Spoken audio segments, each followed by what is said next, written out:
ইসলামী bank news top 10। কোটা পদ্ধতি বহাল নিয়ে হাইকোর্টের রায়ের উপর স্থিতাবস্থা দিয়েছে আপিল বিভাগ। 4 সপ্তাহ পর আবার শুনানি। শিক্ষার্থীদের ক্লাসে ফেরার আহ্বান জানিয়েছেন প্রধান বিচারপতি। মূল আবেদন নিষ্পত্তির সময় আদালত শিক্ষার্থীদের বক্তব্য বিবেচনায় নেবে, আশ্বাস অ্যাটর্নি জেনারেলের। সড়ক রেলপথে অবস্থান নিয়ে শিক্ষার্থীদের বিক্ষোভ। নির্বাহী বিভাগ থেকে কোটা ইস্যু মীমাংসার দাবি আন্দোলনরত শিক্ষার্থীদের, আইন করে স্থায়ী সমাধানের দাবি।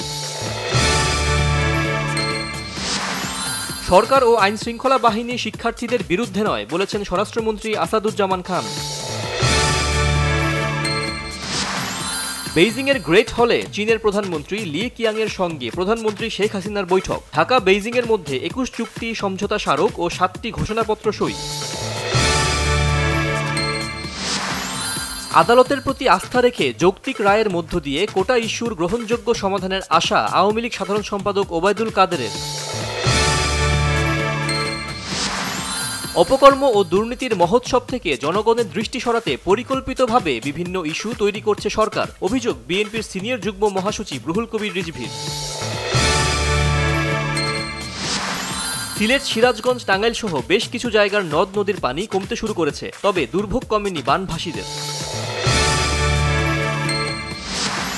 মার্কিন প্রেসিডেন্ট নির্বাচনে প্রার্থী হতে সক্ষম নেতা বাছাই করতে গিয়ে ডেমোক্রেটিক পার্টি দ্বিধাদ্বন্দ্বে, মন্তব্য রিপাবলিকান প্রার্থী ডোনাল্ড ট্রাম্পের।